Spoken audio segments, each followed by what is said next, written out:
on the last night of the tour, she gets to pick a story from my canceled, retired, bits that always bomb list.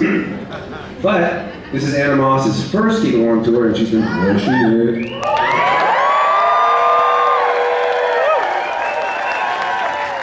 She also has to listen to these stories over and over again. So, for the last night of the tour, we gave her the option to pick one from the canceled, terrible, annoying, not funny bits. And she picked this one tonight, so here's my apologies. I will tell you something that's not very funny and very boring. What's the deal? No, I'm just kidding. It's a true story. I went to have a naturopath in Portland because I live in Portland, you have to do that. Killer setup, right? No, this is going to go so well. Tell us more about the naturopath. She's wonderful. And I was so excited when I first went because I knew I was going to ace all the questions, all right? Because I knew she was going to ask me about my nutrition, and I feel very nutritious. I take my vitamins now, I'm an adult. I take my vitamins and I eat a lot of fruits and vegetables, which is nice. And that's a nice part of growing up, right? Because when you're a little kid, when you're a little baby, your parents just want you to eat something, right? They're like, just eat this, we don't care, just feed it, man, eat it. And then you reach a certain point where they're like, all right, now you gotta eat your fruits and vegetables. And you're like, I don't wanna eat fruits and vegetables. And you have to do it. But then there's this beautiful moment in your life, and hopefully we've all been there, where you're older and you're walking through a supermarket and you grab some kale and you're like, look at me.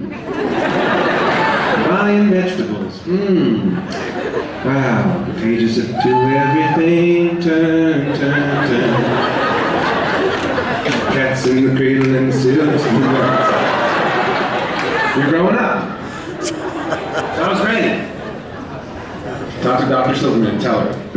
First question, what do you eat, Mr. Craigie? She wasn't mad, she was very sweet. What do you eat? Fucking no. She was like, what do you eat? I said, fruits and vegetables, man. Waiting for my gold check. And she said, which ones? And I said, oh shit. I said, all of them. She was like, wrong. I was like, really? She was like, yeah, fruits, just sugar, get rid of the fruits. I was like, oh man, I like fruits. She was like, no. And all the vegetables, most of them are bad for you. Broccoli and kale, that's it. The rest is just empty carbs. I was like, damn. I was like, what about the food pyramid? She was like, food pyramid? What is this, 1986? That shit's been canceled for years. I was like, I like the food pyramid. I specifically like the part where you're supposed to eat 6 to 12 servings of bread every day. You guys remember the food pyramid? Woo! What a glorious time to be alive that was. What a great time to be a kid, man. Not only was there was that 6 to 12, but there was a category called fats, oils, and sweets. Man, the little top. It was at the top, baby. Mom and Dad would be like, did you have any fruits and vegetables? He'd be like, you know, I'd love to, guys, but I'm still working on fats, oils, and sweets. I gotta get my way down there. I'll let you know when I do. Parents were never more stressed out than they were during the food pyramid days. They're like, okay, all right, well, how many servings of bread have you had? 2, we're not even close. Go, go, go, go, eat this whole loaf. That's the bit.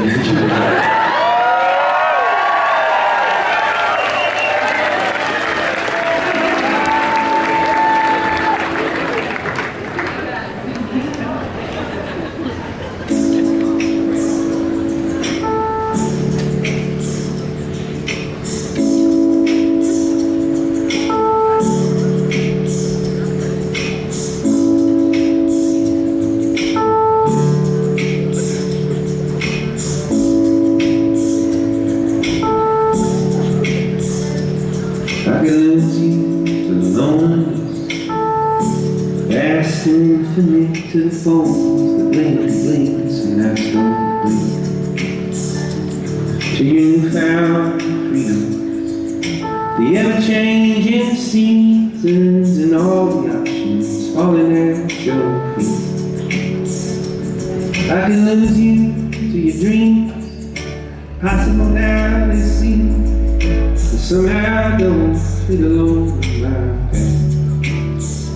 But darling, please, don't let me lose you to the distance.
Don't let me lose the distance.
Twins who sing on the original recording. We're going to do a song now for you. This is a song that I wrote with Anna Moss and her musical partner Joel from the band Handmade Moments. We wrote this song a few years back on their porch in New Orleans. And we wrote this song because we were reading an article about a woman that we're big fans of. Her name is Alexandra Ocasio Cortez.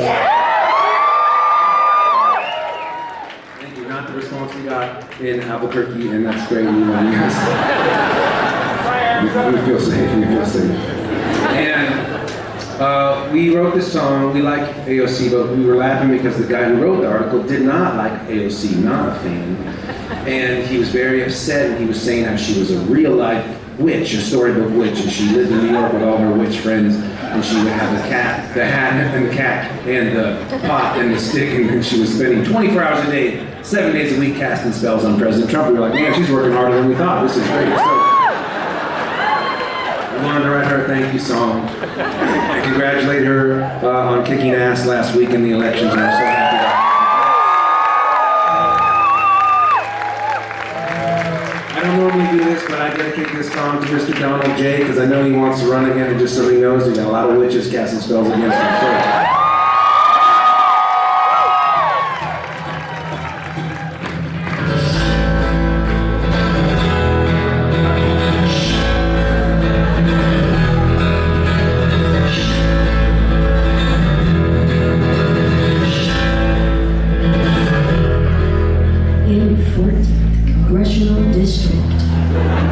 there gathers a coven of witches, casting spells on the presidents.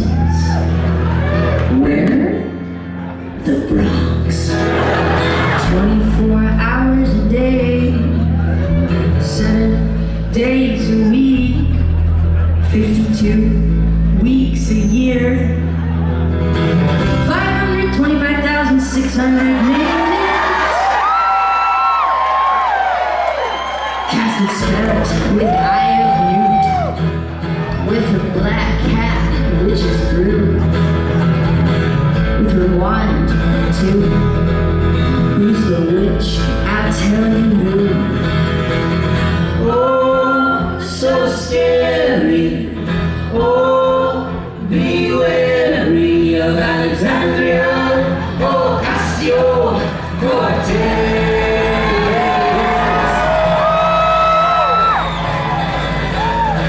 She got that hocus pocus on VHS. She got that Stevie Nicks greatest hits. She got that orange hair voodoo doll, the pointy hat and some crystal balls. Oh, so scary. Oh, be wary of Alexandra Ocasio Cortez. She got that black hat and broomstick. 2013 Toyota Prius. She got her tarot card, she lighted some candles. She burned sage with Bernie sandals. So scary. Oh, be wary of Alexandra Ocasio Cortez. Casting spells for a Green New Deal. Casting spells For universal health care. Casting spells. Gun control. Casting spells for a 70% tax on incomes over $12 million, which sounds like a lot of people, but I think we're trying to probably afford it. I'm just saying.